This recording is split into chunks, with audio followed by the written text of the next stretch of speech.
प्रधानमन्त्रीले त राजीनामा पो दिनु पर्थ्यो। यसले त अविश्वासको प्रस्ताव फेस गर्छु भन्नुहुन्छ तपाई। हिजै राजीनामा तपाईले निकालिसके मान्छेको राजीनामा माग्ने तपाईले निकाले होइन भने सडकमा निकाल्ने, कागजी निकाल्ने। कति घटिया, कति स्तरहीन यो देशको आफूलाई कम्युनिस्ट हुँ भन्ने साम्यवादीहरू रहेछन्। हेर्नु भएन? नेपाली जनताको अभिमत लिन जान्छु भन्दाखेरि हाम्रो सम्मानित सर्वोच्च अदालतले जनताको अभिमत होइन नेताका घर घर जाऊ भनेर गरिदियो तपाई। यो देशमा सत्ता परिवर्तन त 62-63 को आन्दोलन पछाडि भयो। 275 को प्रतिनिधि सभामा 174 लाई म नेतृत्व गर्छु भने अर्को वैकल्पिक सरकार त बन्दैन। मेरो दल नफुटिकन, विभाजन नभइकन कसरी अर्को सरकार बन्छ र प्रतिनिधि सभा पुनर्स्थापना गरे? प्रतिनिधि सभामा तत्काल कायम रहेका 1/4 प्रधानमन्त्री उप अविश्वासको प्रस्ताव राख्न पाउँछन्। नेपाली कांग्रेसको 25% सदस्य पुग्दैन, 59 जना चाहिन्छ। मधेसवादीको पनि पुग्दैन। अब मलाई अविश्वासको प्रस्ताव राख्ने को, अविश्वासको प्रस्ताव सामना गर्नुपर्छ भन्यो नि अदालतले। कसले राख्ने मलाई अविश्वासको प्रस्ताव? मैले प्रतिनिधि सभा विघटन गर्दा मलाई प्रतिनिधि सभाले काम गर्न दिएन भने छैन। मलाई मेरै दलबाट राज्य सत्ता सञ्चालनमा, सरकार सञ्चालनमा अवरोध भयो। पुष्पकमल दाहालजी, माधव नेपालजी, झलनाथ खनालजी, यी तीनवटा जुन ल गरेका यी ल छन्, यी लहरू मेरै संसदीय दलका सदस्य हुन्। उहाँहरूको अर्को संसदीय दल छ, उहाँहरूको अर्को पार्टी छ। नेपाली कांग्रेस अथवा मधेसवादी भएर मलाई अविश्वासको प्रस्ताव राख्न सक्छन्? म 76-1 को प्रधानमन्त्री हुँ भनेर फैसलामा लेखेपछि 174 जनालाई म प्रतिनिधित्व गर्दो रहेछु। कसलाई राजीनामा गर्नु? हरेक मुद्दा हार्ने मान्छेको नैतिकता जाने हो भने त नैतिकता भए मान्छे कति हुन्छन् भने संसदमा आफूले म प्रधानमन्त्री हुँ भनेर लेख्ने, तपाईकोमा गएर होइन त प्रधानमन्त्री हो केपी ओलीलाई चाहिँ हटाउनु पर्छ भन्ने कहाँ छ नैतिक? प्रचण्डजीको संसदीय दल कहाँ त खोइ छ? कहीँ देख्नुहुन्छ? प्रचण्डजी र माधव नेपाल भने त म प्रधानमन्त्री भएको संसदीय दलको सदस्य हो उहाँहरू। तपाईले पार्टीबाट केपी शर्मा ओलीलाई निकालिसक्नुभयो भने अहिले देशको प्रधानमन्त्री को छ? अब तपाईले पार्टीको साधारण सदस्यबाटै केपी शर्मा ओलीलाई निकाल्नुभयो अनुशासनको कारबाही गरेर भने अब संसदमा अविश्वासको प्रस्ताव कसको विरुद्ध ल्याउनु? प्रधानमन्त्रीले प्रतिनिधित्व गर्ने दल विभाजित भएमा वा सरकारमा सहभागी दलले आफ्नो समर्थन फिर्ता लिएमा 30 दिनभित्र प्रधानमन्त्रीले विश्वासको मतका लागि प्रतिनिधि सभा समक्ष प्रस्ताव राख्नुपर्छ। सचेतकले दिएको निर्देशन मान्नुपर्छ। मान्नु भएन भने तपाईको संसद सदस्य जान्छ। अब विशाल भट्टराईले प्रधानमन्त्रीको अविश्वासको विपक्षमा भोट हाल्नु भन्छ। प्रचण्डजी कहाँ जानु? कसलाई हाल्नुहुन्छ भोट? प्रादेशिक सम्प्रभुत्व, प्रादेशिक अखण्डता, सम्प्रभुत्ता भन्दा बाहेक अरू सम्पूर्ण कुरामा यो संविधान संशोधन हुन सक्छ भनेपछि गणतन्त्र पनि संशोधन हुने रहेछ। हिजो यिनै नेपाली जनताले भनेर यो राज्य व्यवस्था आयो भने भोलि यिनै जनताले भनेर यो राज्य व्यवस्था जान्छ। यत्र संवैधानिक पदहरू खाली छन्। संवैधानिक परिषदको बैठक म प्रधानमन्त्री बोलाउँछु, मेरो सभामुख आउँदैन। अब सबैलाई भाग चाहियो। अख्तियारमा तेरा कति मेरा कति, उसमा तेरा कति मेरा कति, किनभने सबै त बाबुराम भट्टराईले भने जस्तो भ्रष्टाचारमा चुर्लुम्ब छन्। अख्तियारले भोलि पक्रेर आफैलाई थुन्ने हो कि ललिता निवासमा चुर्लुम्ब छन्। अब बैठकै बस्छ। संवैधानिक निकायले काम गर्यो अनि संवैधानिक निकायले काम पनि नगर्ने म प्रधानमन्त्री पनि भइराख्ने। अनि जसलाई प्रधानमन्त्री हुन उच्च नैतिक चरित्र चाहिँदैन उसले उच्च नैतिक चरित्र भएको मान्छेलाई नियुक्ति गर्नुपर्छ। अहिले उजुर गर्ने संसद सदस्यहरूको संसदीय सुनवाई समितिले प्रधानमन्त्रीले गरेको कुरालाई हुन्छ भन्नु भएको हो। अब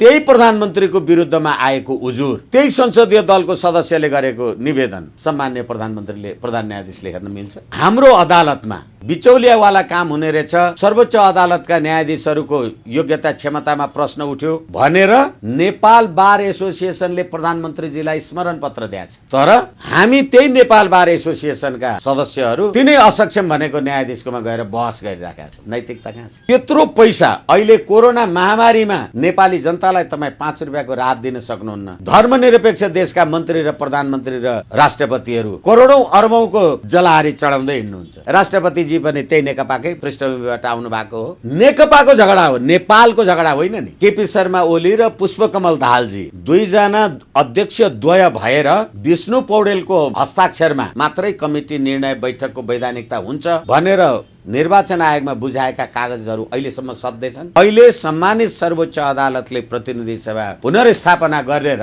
नेपाली जनताको राजकीय सत्ता र सम्प्रभु सत्तालाई सत्ताको प्रयोग गर्नबाट रोकेर जुन प्रकारको हर्स ट्रेडिङ, जनता होइन कि नेता ठुला हुन्, नेता नै महान हुन् भन्ने फैसला गरिदियो, त्यसैको परिणति हो। र यो अविश्वासको प्रस्ताव आउन पनि सक्दैन, पारित पनि हुँदैन। तपाईले अविश्वासको प्रस्तावै ल्याउन सक्नुहुन्न। यही बन्दोबस्त रहन्छ। अविश्वासको प्रस्ताव आउनुपर्छ भन्ने हो भने पार्टी फुट्नुपर्छ। पार्टी फुट्नुपर्छ भन्ने हो भने त देशमा अस्थिरता अराजकता चाहियो भनेर डोर्याउने त सर्वोच्च अदालतको फैसलाले बाटो देखायो नि। के को स्थिरताका कुरा गर्नुहुन्छ?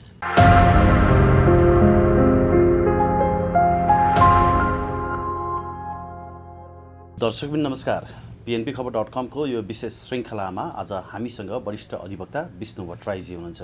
सर, यहाँलाई स्वागत छ PNBखबर.com मा। हजुर धन्यवाद, नमस्कार। आराम हुनुहुन्छ सर? ठिकै छु। संसद पुनर्स्थापना नहोस् भन्ने यहाँहरूको चाहना थियो। संसद विघटनको पक्षमा पनि यहाँले लड्नुभयो। यद्यपि सर्वोच्चबाट संसद पुनर्स्थापना भइदियो। यसलाई कसरी हेरिरहनु भएको छ सर? धन्यवाद। यो हुन त अब आम रूपमा सर्वसाधारण रूपमा बोलीचालीमा पक्ष विपक्ष भन्ने कुरा भनिन्छ मुद्दा परेपछि। हजुर। तर अहिले सम्मानित सर्वोच्च अदालतले प्रतिनिधि सभा पुनर्स्थापनाको पक्षमा आफ्नो निर्णय फैसला सुनाएको छ।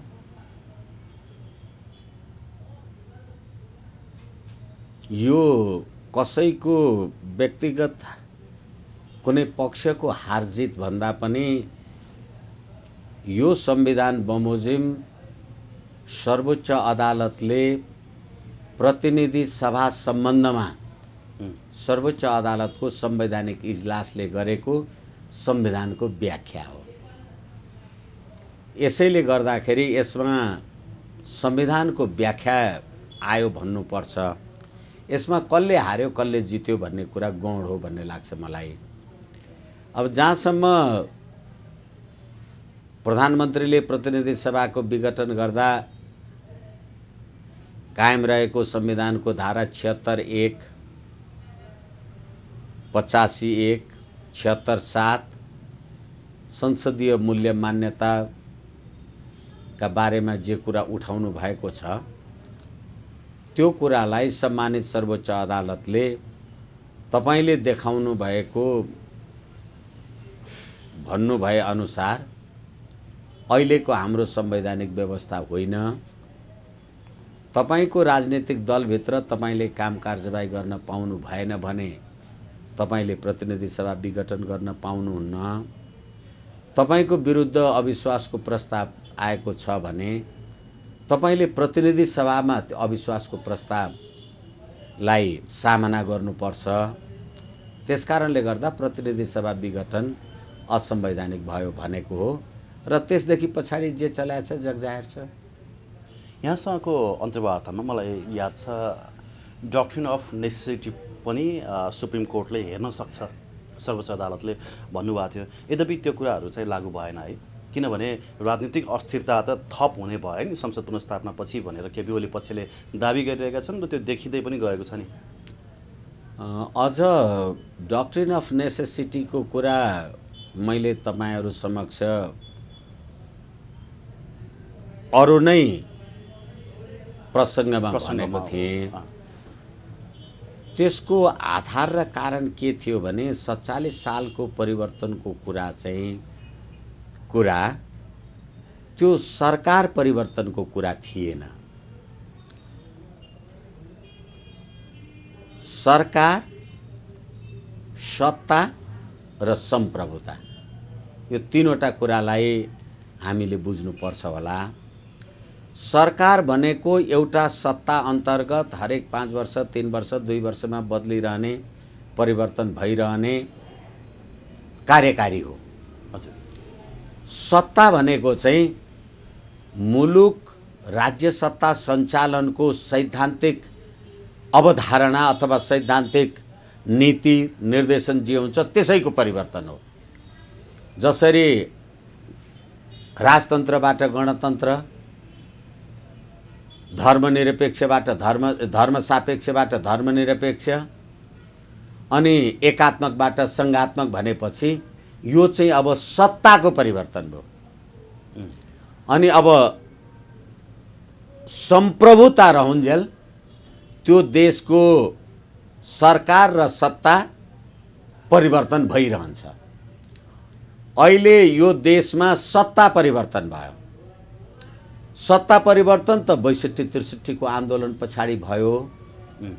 तर अहिलेको कुरा चाहिँ सरकारको परिवर्तन हो कि निरन्तरता मात्रै हो। यसैले डक्ट्रिन अफ नेसेसिटी अहिले प्रासङ्गिक सम्मानित सर्वोच्च अदालतले देखेन होला र यही संविधान बमोजिम पनि मैले आम सञ्चारलाई कसरी निवेदन गर्न सक्छु मलाई थाहा छैन। अहिले कायम रहेको संविधानको धारा 76(1, हालाकि म यो राज्य व्यवस्थाको पक्षधर होइन भनिराख्नु परेन, उहाँहरूले बनाउनु भएको संविधानको धारा 76(1 को व्यवस्था के हो भने प्रतिनिधि सभाको निर्वाचनमा बहुमत प्राप्त संसदीय दलको नेतालाई राष्ट्रपतिबाट प्रधानमन्त्रीमा नियुक्ति गर्नुपर्छ, नियुक्ति हुन्छ, राष्ट्रपतिले नियुक्ति गर्नेछ भन्ने व्यवस्था छ। अहिले प्रधानमन्त्री केपी शर्मा ओलीले पनि ओलीको विरुद्धमा अथवा प्रतिनिधि सभा विघटनको विरुद्धमा पनि सर्वोच्च अदालतले निर्णय गर्दा वर्तमान प्रधानमन्त्री संविधानको धारा 76(1 बमोजिमकै हो भन्यो। 76(1 बमोजिम भनेपछि त 174 जना 275 जनाको प्रतिनिधि सभालाई प्रधानमन्त्री केपी शर्मा ओलीले नेतृत्व गरेको दलमा 174 सदस्य संख्या छ। 275 को प्रतिनिधि सभामा 174 लाई म नेतृत्व गर्छु भने अर्को वैकल्पिक सरकार त बन्दैन। 138 जना त चाहियो। मेरो दल नफुटिकन, विभाजन नभइकन कसरी अर्को सरकार बन्छ र प्रतिनिधि सभा पुनर्स्थापना गरे? अर्को सरकार त बन्दैन। अब अर्को सरकार नबन्ने हो भने अविश्वासको प्रस्ताव छले आदि इत्यादि जे तपाईहरुसँग पनि कुरा गर्नुभयो होला। अविश्वासको प्रस्ताव नेकपा अहिलेसम्म फुटेको छैन। संविधानको धारा 100 को उपधारा 4 को व्यवस्था के हो भने प्रतिनिधि सभामा तत्काल कायम रहेका सम्पूर्ण सदस्य संख्याको 1/4 प्रधानमन्त्री उप अविश्वासको प्रस्ताव राख्न पाउँछन्। त्यसरी अविश्वासको प्रस्ताव राख्दा अर्को प्रधानमन्त्री को हुन्छ भन्ने पनि नाम राख्नुपर्छ। अब म 174 को संख्यामा प्रतिनिधि सभालाई प्रतिनिधित्व गर्छु भने सबैभन्दा ठुलो दल भनेको नेपाली कांग्रेस। नेपाली कांग्रेसको 25% सदस्य पुग्दैन, 59 जना चाहिन्छ, उहाँहरूको त्यो सदस्य संख्या पुग्दैन। मधेसवादीको पनि पुग्दैन। अब मलाई अविश्वासको प्रस्ताव राख्ने को कसले राख्ने? अविश्वासको प्रस्ताव सामना गर्नुपर्छ भन्यो नि अदालतले। कसले राख्ने मलाई अविश्वासको प्रस्ताव? किनभने मैले प्रतिनिधि सभा विघटन गर्दा मलाई प्रतिनिधि सभाले काम गर्न दिएन भने छैन। मलाई मेरै दलबाट राज्य सत्ता सञ्चालनमा, सरकार सञ्चालनमा अवरोध भयो। साँच्ची भन्ने हो भने त हिजो राजाका त बहिनी ज्वाइँ जेठान भान्जा भतिजाहरू मन्त्री सन्त्री हुँदैनथे, अहिले प्रचण्डका त खलकै हुनु पर्यो भनेपछि अब म विरुद्ध अविश्वासको प्रस्ताव कसले ल्याइदिनु पर्यो? मेरै पार्टीले। पुष्पकमल दाहालजी, माधव नेपालजी, झलनाथ खनालजी, यी तीनवटा जुन ल गरेका यी ल छन्, यी लहरू मेरै संसदीय दलका सदस्य हुन्। उहाँहरूको अर्को संसदीय दल छ छैन? उहाँहरूको अर्को पार्टी छ छैन? अनि त्यहाँबाट नेपाली कांग्रेस अथवा मधेसवादी भएर मलाई अविश्वासको प्रस्ताव राख्न सक्छन्? सक्दैन। उनीहरू प्रतिनिधि सभा विघटन भयो भनेर सर्वोच्च अदालतमा गएनन्। अविश्वासको प्रस्ताव आउँछ कसरी? अनि सर्वोच्च अदालतले यो फैसला गरे। त्यति मात्रै होइन, तपाईँ आम सञ्चारको मान्छेहरू भन्नुहुन्छ प्रधानमन्त्रीले नैतिकताका आधारमा राजीनामा दिनु पर्थ्यो। माधव नेपालजीहरू, प्रचण्डजीहरू पनि भन्नुहुन्छ सम्मानित सर्वोच्च अदालतले त मलाई राजीनामा नगर भन्यो। यो कुरा तपाईँहरूलाई उदेक लाग्न सक्छ। म 76 को प्रधानमन्त्री हुँ भनेर फैसलामा लेखेपछि 174 जनालाई म प्रतिनिधित्व गर्दो रहेछु, कसलाई राजीनामा गर्नु मैले? सर्वोच्च अदालतले प्रतिनिधि सभा विघटनलाई पुनर्स्थापित गरेपछि मैले त प्रतिनिधि सभा विघटन गरेँ, अब म काम चलाउँ होला नहोला, अब त्यसको बारेमा पनि छलफल गरौँला, म जनतामा जान्छु भनेको थिएँ। कमजोर प्रधानमन्त्री नि, वैशाख 17 र 27 मा अब चुनाव हुन्छ, को जाला को नजाला हुन्थ्यो। मलाई त अझ सर्वोच्च अदालतले त 174 को बलियो प्रधानमन्त्री बनाइदियो त, प्रतिनिधि सभा विघटनको कुरालाई इन्कार गरेर। अदालतकै फैसलाको कुरा गर्ने हो भने सर, अदालतले त केपी ओलीको कदमलाई असंवैधानिक भनेर पनि व्याख्या गरिदिएको छ। त्यो आधारमा चाहिँ नैतिकताको आधारले राजीनामा दिनुपर्छ भन्ने लगी गरिरहेका छन्। एकैछिन, कुन नैतिकताले म प्रधानमन्त्री भएर कुन नैतिकताले राजीनामा दिनुपर्छ? मुद्दामा तपाईँ र म पक्ष विपक्ष नभइकन मुद्दै हुँदैन। हरेक मुद्दा हार्ने मान्छेको नैतिकता जाने हो भने त नैतिकता भए मान्छे कति हुन्छन् भने? फेरि यो मुद्दा हारेको हो जितेको हो भन्ने मैले तपाईँलाई मेरो विश्लेषण निवेदन गरेँ। मलाई त अझ सर्वोच्च अदालतले त बलियो नैतिकवान प्रधानमन्त्री बनायो, 76 को प्रधानमन्त्री भनेर। 76 भनेको कति? 174 को संसदीय दलको नेता म भनेपछि अब म उपर अविश्वासको प्रस्ताव स्रस्ताव भन्ने कुरा पो अनैतिक भयो होला त। किनभने अविश्वासको प्रस्ताव ल्याउने खोइ त तपाईँ ल्याउनु न। अब अर्को कुरा तपाईँलाई म निवेदन गरौँ,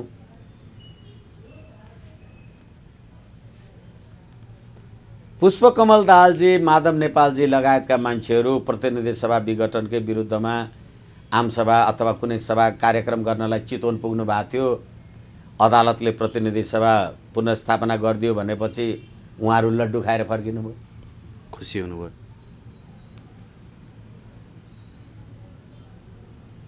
खुसी हुनुभयो होला, अब भन्छु, मेरो त भेटघाट छैन। तर अघि मैले तपाईँलाई संविधानको धारा 100 को उपधारा 5 पढेर सुनाएँ। तपाईँले अविश्वासको प्रस्ताव राख्दा अग्निप्रसाद सापकोटाजीले भनेअनुसार अविश्वासको प्रस्ताव राख्दा त हुने प्रधानमन्त्रीको नाउँ लेख्नुपर्छ। त्यो अब आउने प्रधानमन्त्रीको नाउँ कसलाई लेख्नुभयो? पुष्पकमल दाहालजीको नाउँ लेख्नु भएको छ। अनि मैले अग्नि सापकोटालाई दिएको प्रस्तावमा प्रधानमन्त्रीको नाउँ मेरो लेखेको छु। सर्वोच्च अदालतले प्रतिनिधि सभा पुनर्स्थापना गर्यो भन्दा मेरो मात्रै त तागतले पुग्दैन नि, केपी ओली नभएपछि त। अनि त्यहाँबाट तपाईँ शेरबहादुर देउवा कहाँ जानुभयो र होइन तपाईँ प्रधानमन्त्री हुनुहोस्, यो अविश्वासको प्रस्ताव चाहिँ पास गरौँ भनेर भन्न जानुभयो। नैतिकताको कुरा गर्दैछु म। संसदमा आफूले म प्रधानमन्त्री हुँ भनेर लेख्ने, तपाईँकोमा गएर होइन त प्रधानमन्त्री हो केपी ओलीलाई चाहिँ हटाउनुपर्छ भन्ने, कहाँ छ नैतिकता? अनि एउटा पार्टीमा दुईटा संसदीय दलको नेता हुन्छ। दुईटा संसदीय दलको नेता हुने हो भने त हिजो खड्गप्रसाद ओलीजीले, केपी शर्मा ओलीजीले त प्रमुख सचेतकबाट देव गुरुङलाई हटाएर विशाल भट्टराई के भन्ने मान्छेलाई राख्नुभयो। विशाल भट्टराई राख्नुभयो। प्रचण्डजीको संसदीय दल कहाँ भयो त? खोइ छ कहीँ देख्नुहुन्छ? प्रचण्डजी र माधव नेपाल भने त म प्रधानमन्त्री भएको संसदीय दलको सदस्य हो उहाँहरू। मेरो पार्टी फुट्या छैन। अब निर्वाचन आयोगमा आधिकारिकताको लागि तपाईँहरू जानुभयो, प्रचण्डजी, माधव नेपालजी, झलनाथ खनालजी। निर्वाचन आयोगले आधिकारिकता दिएन। तपाईँहरूले प्रचण्डजी, माधव नेपालजीहरू तपाईँहरू बैठक बसेर बहुमतले हामीले केपी शर्मा ओलीलाई पार्टीबाट निकाल्यौँ भन्नुभयो। तपाईँले पार्टीबाट केपी शर्मा ओलीलाई निकालिसक्नुभयो भने अहिले देशको प्रधानमन्त्री को छ? एउटा नैतिकता। अब तपाईँले पार्टीको साधारण सदस्यबाटै केपी शर्मा ओलीलाई निकाल्नुभयो अनुशासनको कारबाही गरेर भने अब संसदमा अविश्वासको प्रस्ताव कसको विरुद्ध ल्याउनुहुन्छ? पार्टीबाटै निकालिदिनु भयो, त्यो मान्छे प्रधानमन्त्री हो र भने? यस्तो गाई जात्रा गरेको सम्मानित सर्वोच्च अदालतको फैसला पछिको होइन यो। हो, नेपाली जनताको अभिमत लिन जान्छु भन्दाखेरि हाम्रो सम्मानित सर्वोच्च अदालतले जनताको अभिमत होइन, नेताका घर घर जाऊ भनेर गरिदियो त फैसला। अनि तपाईँको राजकीय सत्ता, यो संविधानको धारा 2, नेपाली जनताको राजकीय सत्ता र सम्प्रभु सत्ता भन्ने कुरा कहाँ र? त्यति मात्रै होइन, सम्मानित सर्वोच्च अदालतको फैसलामा संविधानको धारा 76(1) बमोजिमको प्रधानमन्त्री हो भन्नुभयो, तर संविधानको धारा 100 को बारेमा एक शब्द यो फैसलामा लेखेको मैले देखाएको छैन। होला पछि पूर्ण पाठ आउँदा के आउँछ त्यो पनि म तपाईँलाई पढेर निवेदन गरौँ, अरू साथीहरूलाई पनि भनेको छु मैले। विश्वासको मत र अविश्वासको प्रस्ताव सम्बन्धी व्यवस्था। प्रधानमन्त्रीले कुनै पनि बखत आफूमाथि प्रतिनिधि सभाको विश्वास छ भन्ने कुरा स्पष्ट गर्न आवश्यक वा उपयुक्त ठानेमा विश्वासको मतका लागि प्रतिनिधि सभा समक्ष प्रस्ताव राख्न सक्नेछ। म 76(1) को प्रधानमन्त्री भनेपछि 174 को प्रधानमन्त्री, मैले विश्वासको अविश्वासको मत राख्न आवश्यक ठान्नु पर्यो। म 176 छँदैछु भने अर्को कसरी 138 हुन्छ? यो कुराको बारेमा सर्वोच्च अदालतले बोल्यो। आवश्यक ठानेमा, मलाई ठान्नै पर्छ भन्ने तपाईँ। अब अविश्वासको कुरा गर्दा यसैको 2, प्रधानमन्त्रीले प्रतिनिधित्व गर्ने दल विभाजित भएमा वा सरकारमा सहभागी दलले आफ्नो समर्थन फिर्ता लिएमा 30 दिनभित्र प्रधानमन्त्रीले विश्वासको मतका लागि प्रतिनिधि सभा समक्ष प्रस्ताव राख्नुपर्छ। प्रधानमन्त्रीले प्रतिनिधित्व गर्ने दल विभाजित भयो छैन भने अर्को सरकार कसरी बन्छ? अब म 174 को मेरै संसदीय दलले मलाई अविश्वास राख्ने भएछ भनेदेखि अहिलेसम्म पार्टी ब्रेक भएको छैन, अनि सचेतक चेन्ज गर्यो। राजनीतिक दल सम्बन्धी ऐन 2073 को दफा 28 विश्वास र अविश्वासको प्रस्ताव राखेकोमा संसदीय दलको व्हिप मान्नुपर्छ, सचेतकले दिएको निर्देशन मान्नुपर्छ। व्हिप भनेको निर्देशन मान्नु भएन भने तपाईँको संसद सदस्य जान्छ। अब विशाल भट्टराईले प्रधानमन्त्रीको अविश्वासको विपक्षमा भोट हाल्नु भन्छ, प्रचण्डजी कहाँ जानुहुन्छ? कसलाई हाल्नुहुन्छ भोट? के बनाउनु भएको छ यो संविधान? त्यति मात्रै नभएर यही संविधानको धारा 6 उपधारा 4 बमोजिम पेश भएको अविश्वासको प्रस्ताव प्रतिनिधि सभामा तत्काल कायम रहेका सम्पूर्ण सदस्य संख्याको बहुमतबाट पारित भएमा प्रधानमन्त्री पदमुक्त हुन्छ। मेरो पार्टी नै फुटेको छैन, अर्का बहुमत कसरी पुग्छ?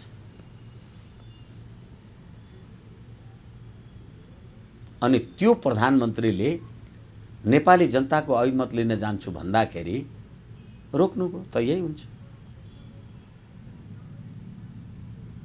भनेपछि प्रचण्ड माधव नेपालले लड्डु खाएको नपस्ने भयो। के विकल्प छ उहाँहरूसँग? अहिले प्रधानमन्त्री केपी शर्मा ओलीलाई हामी ननिकालिकन अथवा तह नलागिकन छोड्दिन भनेर त प्रचण्डले बोलिराख्नु भएको छ। उहाँहरूसँग विकल्प केही नरहने भयो। अहिले मैले तपाईँलाई हाम्रो संविधान र कानुनको बारेमा, कानुन र संविधानले गरेको व्याख्याको बारेमा निवेदन गरेँ।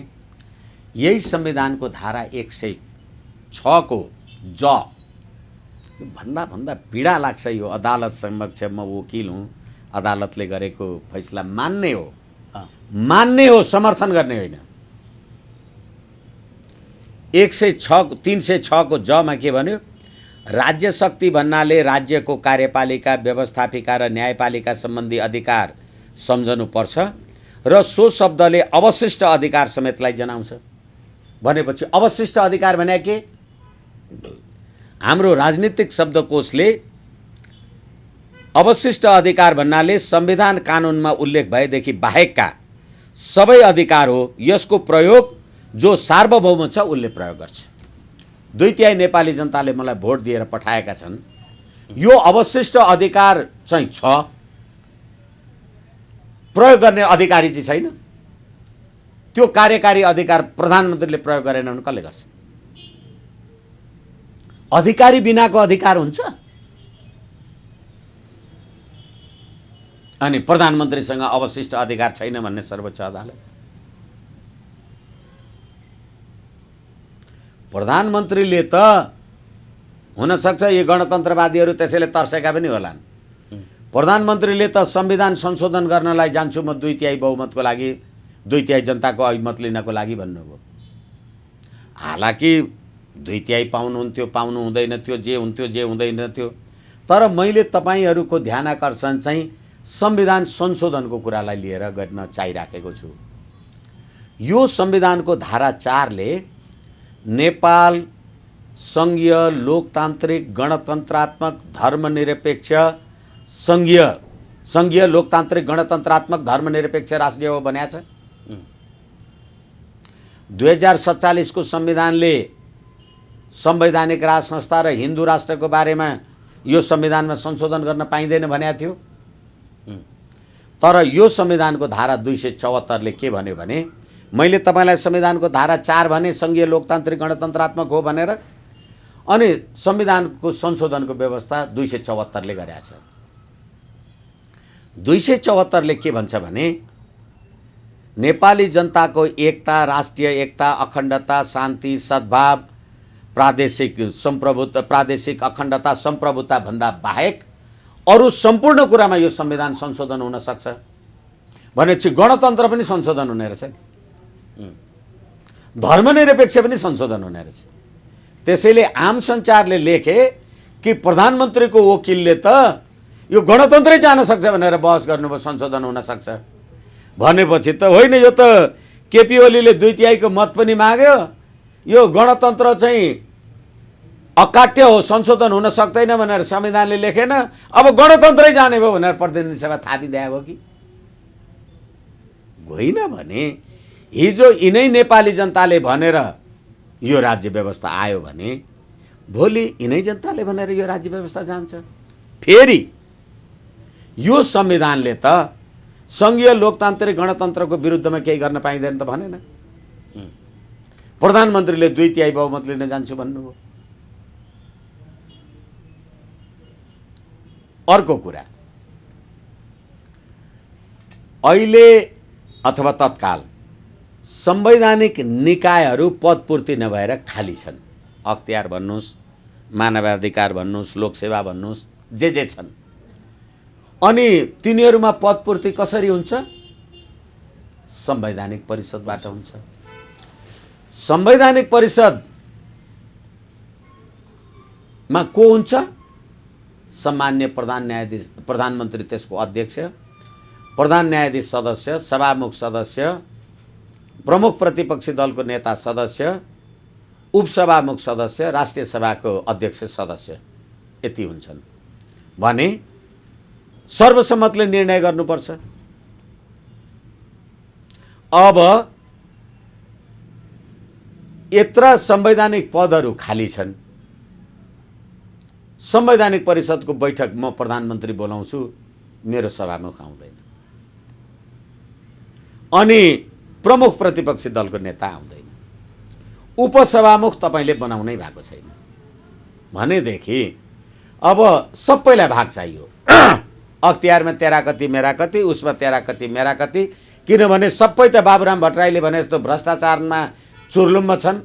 ट्रान्सपरेन्सी इन्टरनेसनलले चुर्लुम्म छन्, अख्तियारले भोलि पक्रेर आफैलाई थुन्ने हो कि ललिता निवासमा चुर्लुम्म छन्। अब बैठकै बस्दै संवैधानिक निकायले काम गर्यो गरेन? गरेन। अनि संवैधानिक निकायले काम पनि नगर्ने, म प्रधानमन्त्री पनि भइराख्ने, अब के गर्ने त? त्यो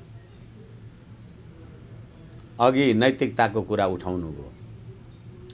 यो संविधानका कैयन धाराहरूमा, जस्तै म तपाईँलाई भनौँ, यो संविधानको अब एकछिनलाई मान्नुहोस्, अख्तियार दुरुपयोग अनुसन्धान आयोग, लोकसेवा आयोग लगायतका यिनीहरूमा के लेखेको छ भने त्यो पदमा बहाल हुनलाई, नियुक्ति हुनलाई उच्च नैतिक चरित्र भएको मान्छे चाहिन्छ भनेको छ। हरेक संवैधानिक आयोगमा प्रेम कुमार राई जस्तै उच्च नैतिक चरित्र चाहिन्छ भनेको छ।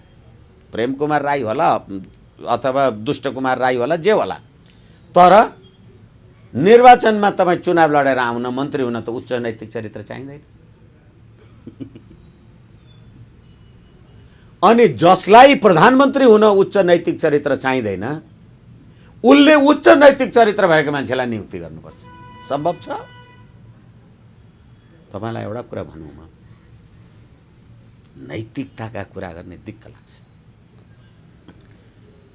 मैले यही सम्मानित सर्वोच्च अदालतमा संवैधानिक इजलासमा यो मुद्दा बृहत्पूर्ण इजलासले हेर्ने कि संवैधानिक इजलासले हेर्ने भन्दा मैले भनेको छु त्यहाँ अन रेकर्ड, सबै अब तपाईँहरू आम सञ्चारले हेर्नुभयो होला, अहिलेको प्रधानमन्त्री प्रधान न्यायाधीश वर्तमान प्रधानमन्त्रीले सिफारिस गरेर प्रधान न्यायाधीशमा आउनुभयो। संवैधानिक परिषदले निर्णय गर्यो चोलेन्द्र शमशेर राणाजी अथवा उहाँभन्दा अगाडि दीपक राज जोशीजी प्रधान न्यायाधीश हुनुहुन्छ, योग्य हुनुहुन्छ भनेर सिफारिस गर्यो। उहाँहरूले प्रधानमन्त्रीले गर्नुभएको सिफारिसलाई संसदीय सुनवाई समितिले हुँदैन भनिदियो।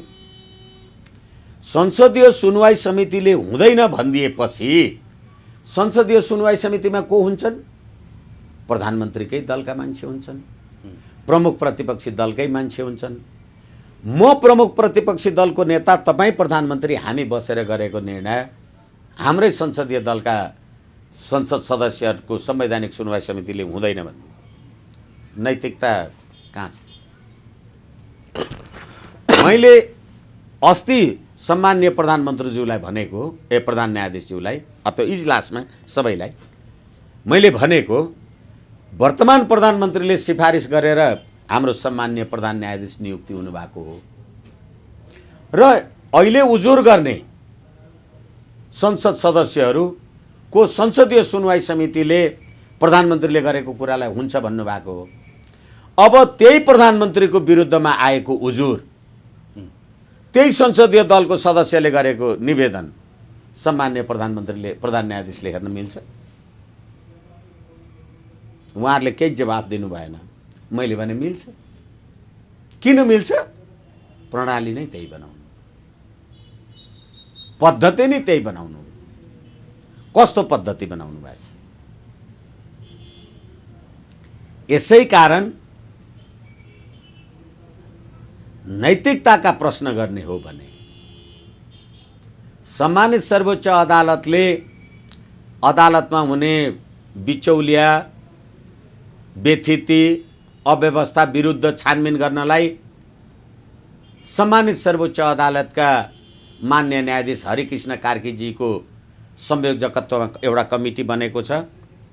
त्यो अहिले पनि काम गरिराखेको छ भने हाम्रो अदालतमा बिचौलियावाला काम हुने रहेछ। सर्वोच्च अदालतका न्यायाधीशहरूको योग्यता क्षमतामा प्रश्न उठ्यो भनेर नेपाल बार एसोसिएसनले प्रधानमन्त्रीजीलाई स्मरण पत्र दिएछ। तर हामी त्यही नेपाल बार एसोसिएसनका सदस्यहरू तिनै असक्षम भनेको न्यायाधीशकोमा गएर बहस गरिराखेका छौँ। नैतिकता कहाँ छ? कोसँग खोजेको तपाईँले नैतिकता? अनि प्रतिनिधि सभामा जहाँ चुनाव लड्नलाई नैतिकता चाहिँदैन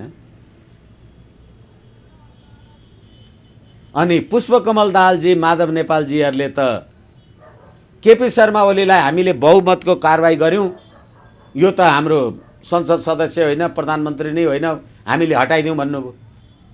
प्रधानमन्त्रीले त राजीनामा पो दिनु पर्थ्यो, यसले त अविश्वासको प्रस्ताव फेस गर्छु भन्नुहुन्छ तपाईँ।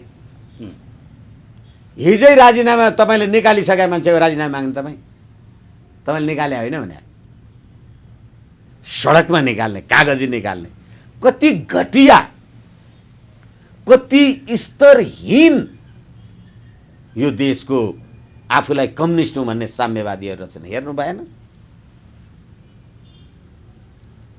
अनि सर्वहाराको अधिनायकवाद मान्ने, धर्म भनेको अफिम हो भन्ने मान्छेले लगभग 1 अर्बको सुनको जलहरी पशुपतिमा चढाउँछ। नैतिकता खोज्ने तपाईँ? 1 अर्ब होइन 38 करोडको।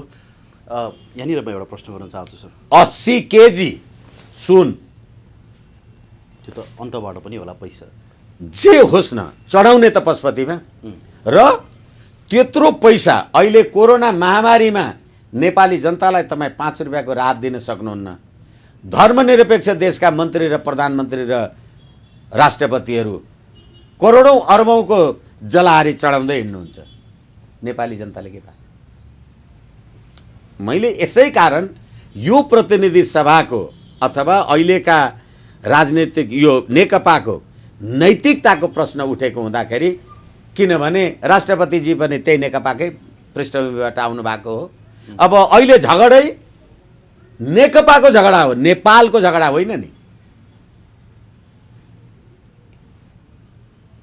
त्यही भएर काङ्ग्रेस साइडमा बसिरहेको हो। यो झगडा नमिलुन्जेलसम्म अथवा नेकपा आधिकारिक रूपमा नफुटुन्जेलसम्म चाहिँ हामी सरकारमा पनि जाँदैनौँ अथवा कुनै गुटमा पनि लाग्दैनौँ भनेर ऊ तटस्थ बसेको हुनसक्छ। यस्तो सम्मानित सर्वोच्च अदालतको फैसला हेर्दा पीडा लाग्छ, दुःख लाग्छ। जुन आधार र कारणमा 47 सालको संविधान अन्तर्गत पटक पटक प्रधानमन्त्रीले प्रतिनिधि सभा विघटन गरे अनि देशमा सधैँ राजनीतिक अस्थिरता भयो, महँगी आदि इत्यादि, निर्वाचन खर्च जे भयो भनेको छ। 174 को स्ट्रेन्थको प्रधानमन्त्रीले प्रतिनिधि सभा विघटन गर्दाखेरि वैकल्पिक सरकार बन्छ भन्नुभयो। आफ्नै समझ कति ठिक बेठिक मलाई थाहा छैन, 76-1 लेख्नु भएको छ। अनि जनतालाई म मत माग्न जान्छु भन्दा होइन हर्स ट्रेडिङ गर भनेर खुरुखुरु त्यो अकथनीय आँसु नेपाली जनताले बगाउने कुरा गर्नुभएको छ। प्रतिनिधि सभा पुनर्स्थापित भएपछि चाहिँ नेपाली जनताले शान्ति पाउने भए कि त्यो चुनाव गरेको भए चाहिँ शान्ति हुन्थ्यो। यसकारणले जे गर्दिन भन्नुभएको थियो, सम्मानित सर्वोच्च अदालतको फैसलाले त्यही गर्नलाई बाटो देखायो। अब के भनिरहेका छन् भने नि सर, यति बेला फेरि पनि अब काङ्ग्रेस सरकारमा नजाने भइसके पश्चात माधव प्रचण्डलाई पनि साथ नदिने, केपी ओलीलाई पनि साथ नदिने, ऊ अर्ली इलेक्सनकै पक्षमा देखिएको कारणले फेरि पनि केपी ओलीले चाहिँ अब अल्पमतकै सरकार चलाइराख्ने र अल्पमत कहाँ छ? माधव प्रचण्ड छुट्टिएपछि त अल्पमतै हुने। छुट्यो कसरी? अब 20 गते त निर्णय आउँदैछ, केही दिन पछाडि भनौँ। 20 गतेको निर्णय आउने कुरा आफ्नो ठाउँमा छ, एकछिनलाई मान्नुहोस्। अहिलेसम्म नेकपाको संसदीय दल ब्रेक भएको छैन भनेपछि केपी शर्मा ओली अहिले प्रधानमन्त्रीत्व गरुन्जेलमा वैकल्पिक सरकार बन्दैन। अब तपाईँले भने जस्तो 20 गते निर्णय आउँदैछ भने 20 गते निर्णय आउने भनेको त त्यो के एकजना ऋषिराम कट्टेल के उसले होइन नाउ मेरो मिल्यो आदि इत्यादि भन्ने कुराको मात्रै हो।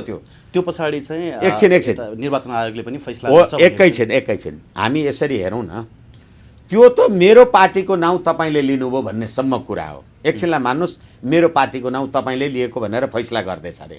मेरो पार्टी त फुट्या छैन नि, मेरो पार्टी त फुट्या छैन, नाउँ तपाईँकैमा गयो तर मेरो पार्टी फुटेन।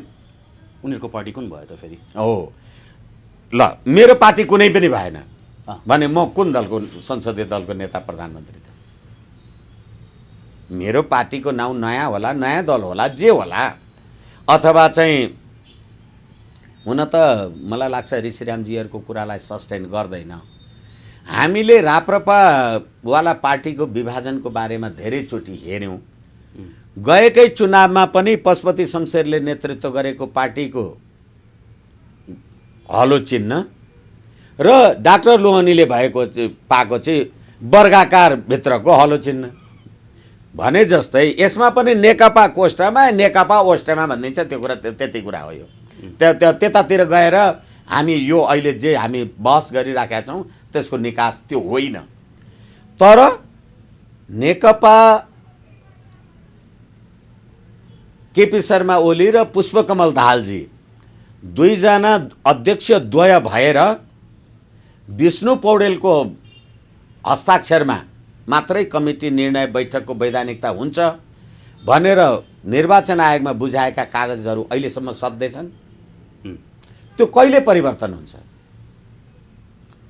पार्टीको महाधिवेशन भएपछि विधान संशोधन हुनु पर्यो र राजनीतिक दल सम्बन्धी ऐन 2073 को दफा 10 को व्यवस्था के हो भने दुईटा दल एक आपसमा मिले भने उनीहरूले सम्झौताको मेमोरेन्डम अफ अन्डरस्ट्यान्डिङ सम्झौता पत्र पनि निर्वाचन आयोगमा दिनुपर्छ। यही तीनवटा कुरालाई लिएर उहाँहरूले निर्वाचन आयोगमा सम्झौता पत्र दिनुभएको छ। अब त्यो महाधिवेशन कसले बोलाउनु पर्यो? प्रचण्ड र केपी शर्मा ओलीको निर्णय बमोजिम महाधिवेशन बोलाउनु पर्यो, विष्णु पौडेलले बोलाउनु पर्यो, महामन्त्रीले महासचिवले भनेपछि अब निर्वाचन आयोगमा त्यो दर्ता रहेको कुरा निर्वाचन आयोगले एक्लै खण्डन गर्न सक्छ? कसरी तपाईँ ब्रेक गर्नुहुन्छ? ब्रेक गर्नुहुन्न। 174 को प्रधानमन्त्री म हुँ, अर्को सरकार कसरी बन्छ? त्यही भएर ईश्वर पोखरेलले हिम्मत भए अविश्वासको प्रस्ताव लिएर आऊ भनेर सार्वजनिक रूपमा बोल्नुभयो। होइन, त्यसो त उहाँहरूले नेपाली सेनालाई लकीरका फकीर भन्नुभयो। उहाँहरू कुन देशको सेवा गर्नुहुन्छ त्यसको पाठ आफ्नो ठाउँमा छ। तर सम्मानित सर्वोच्च अदालतले जे कुरा गरेको छ, जे फैसला गर्यो त्यसले नेपालको राजनीतिक धरातलमा अस्थिरता, अस्वाभाविकता र संविधानको धारा 100 सम्बोधनै गरेन। यस कारणले गर्दा यो विकृतिहरू, यस खालका अस्वाभाविक गतिविधिहरू हामी देखिरहेका छौँ। ओके सर, अब अन्तिममा एउटा प्रश्न।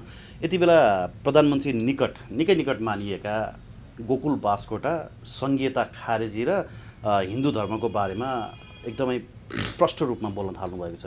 केपी ओली स्वयं पनि हिन्दू धर्मको बारेमा निकै प्रचार गर्नुहुन्छ। अब यहाँले पनि अघि भन्नुभयो 2 तिहाई लिएर आयो भने त प्रधानमन्त्रीले संविधान संशोधन गर्न पनि सक्नुहुन्छ होइन, 2 तिहाई मत भए पछाडि।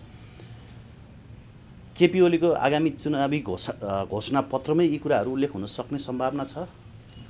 अब गोकुल बास्कोटाजीले कसरी भन्नुभयो त्यो त मलाई थाहा भएन। हिजो उहाँले बोल्नु भएको छ।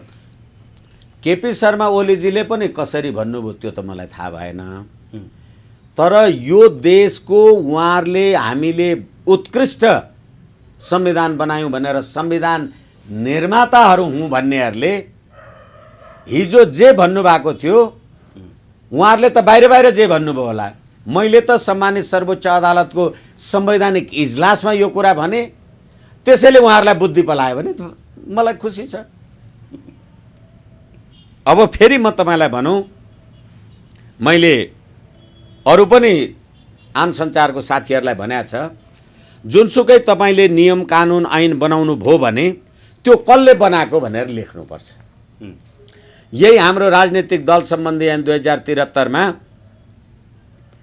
नेपालको संविधानको धारा 296 को उपधारा 1 बमोजिमको व्यवस्थापिका संसदले यो ऐन बनाएको छ भनेपछि बुझ्यो कसले बनायो? व्यवस्थापिका संसदले।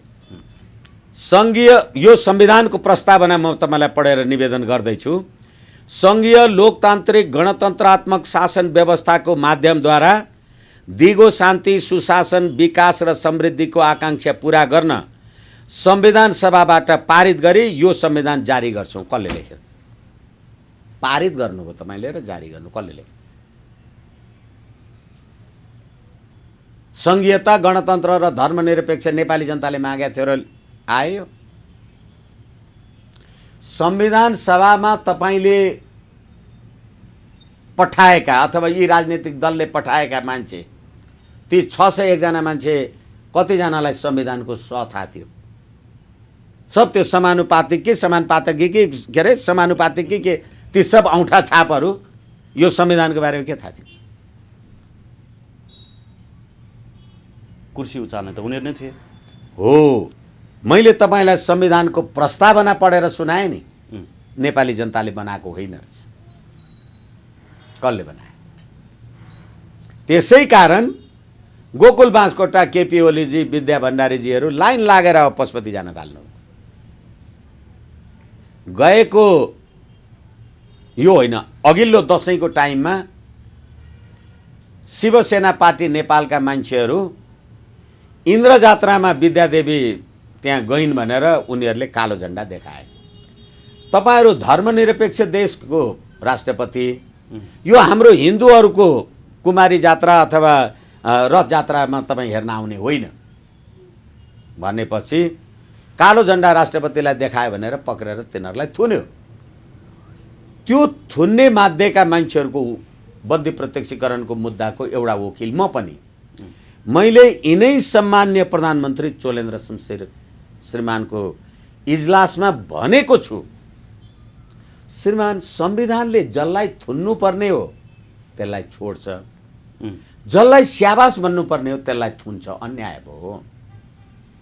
धर्मनिरपेक्ष देशको संविधानको शपथ ग्रहण गरेर भएको राष्ट्रपतिले हिन्दूहरूको चाडमा गएर अतिथि हुँदा संविधानको उल्लङ्घन भएन? थुन्नुपर्ने उहाँलाई कि तपाईँ त संविधानको रक्षक पो त। यो धर्मवाला मान्छेहरूको जुलुसमा नआउनुहोस् भन्दाखेरि उनीहरूलाई चाहिँ थुन्ने, जसलाई पक्रिनु भयो उनीहरूले संविधान माने, जो गयो उसले त संविधानको उल्लङ्घन गरे नि। उल्टा भएन श्रीमान भनेको भन्ने मान्छे म भन्दैछु तपाईँलाई। अहिले पशुपति विकास क्षेत्र, लुम्बिनी विकास क्षेत्रको संरक्षक धर्मनिरपेक्ष देशको प्रधानमन्त्री। यो संविधान कसले लेखे त्यसैले भन्दैछु। होइन भने तपाईँ धर्मनिरपेक्ष देशको प्रधानमन्त्री एजम्सन चर्चको संरक्षक हो, होली वाइनको हो, एकछिनलाई मान्नुहोस्, होली वाइनै हो रहेछ, एजम्सन चर्च नै हो रहेछ, त्यो धर्म त हो नि। तपाईँले त धर्मनिरपेक्ष भन्नुभएको छ। यो नेपाली जनताको संविधान हो, यो राज्य व्यवस्था। कुन नेपाली जनताले विदेशीबाट आएका जोसुकै शादी बिहा गरेर आएकालाई नागरिकता दिनुपर्छ भनेर ढुङ्गा हानेको थियो?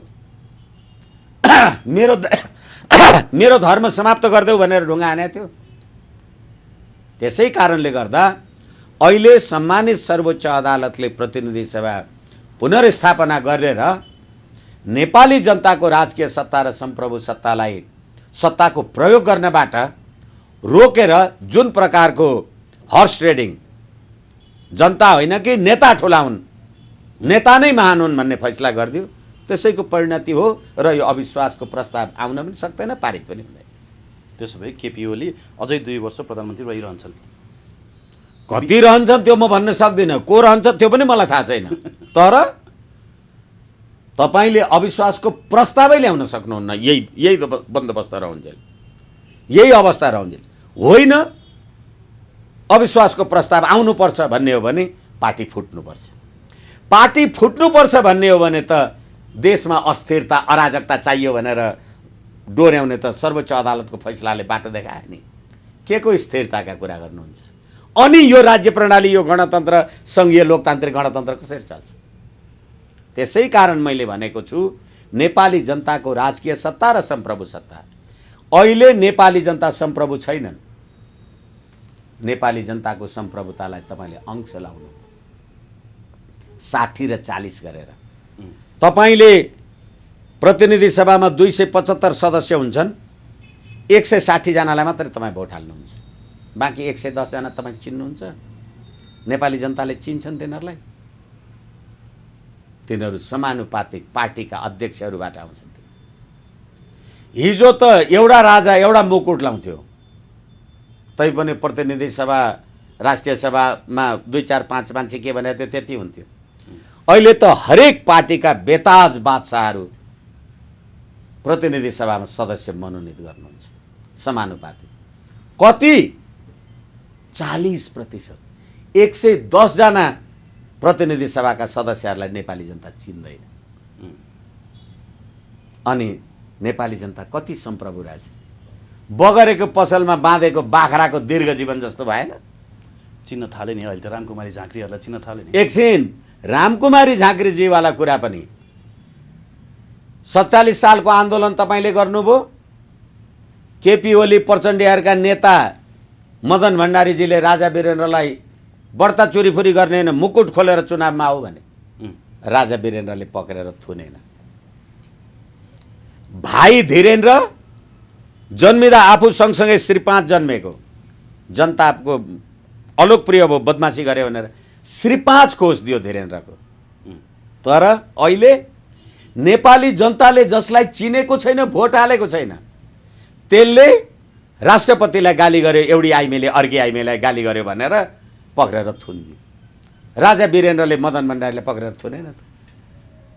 के ल्याउनु भएको छ यो? अनि यो राज्य व्यवस्था चल्ने हो? अनि सर्वोच्च अदालतको फैसला त्यसैतर्फ उन्मुख छ। हस् विष्णु सर, धन्यवाद दिन चाहन्छु यहाँलाई महत्त्वपूर्ण संवादको लागि। हजुर धन्यवाद, मलाई पनि मेरो कुरा राख्ने अवसर दिनुभयो।